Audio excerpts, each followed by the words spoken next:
الإشارات هي من لغة الجسد، وأحيانا تكون إشارة باليد، وأحيانا تكون في الوجه، وأحيانا تكون بالعين.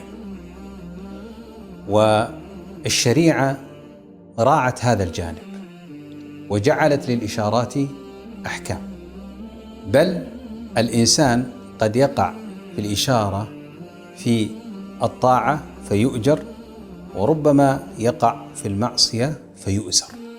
مثال ذلك في قول الله جل وعلا: ويل لكل همزة لمزة.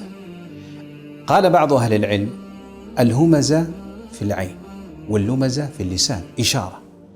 انظر ماذا ترتب عليها: ويل، كلمة تهديد ووعيد، أو واد من أودية جهنم.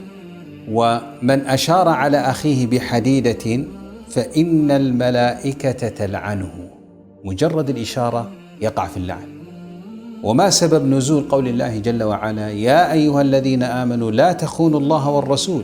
هذه نزلت في الصحابي أبو لبابة لما أرادت بنو قريظة أن تنزل حكم النبي عليه الصلاة والسلام، فاستشاروا أبو لبابة فأشار عليهم هكذا بالذبح إشارة، فنزلت هذه الآية: وذهب وربط نفسه بسارية من سواري المسجد. إذن الإشارات تنتبه لها، قد تؤجر عليها وقد تؤزر عليها. الآن الإشارات انتقلت إلى عالم التواصل الاجتماعي. هناك إشارات بالعين، وهناك إشارات بالوجه، وهناك إشارات باليد، وكل واحدة لها دلالة. إذا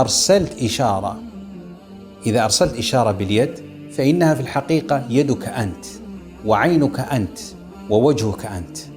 وهنا بحسب نيتك، إن كانت نيتك خيرا فسوف تؤجر عليها، وإن كانت نيتك غير ذلك فسوف تؤزر عليها.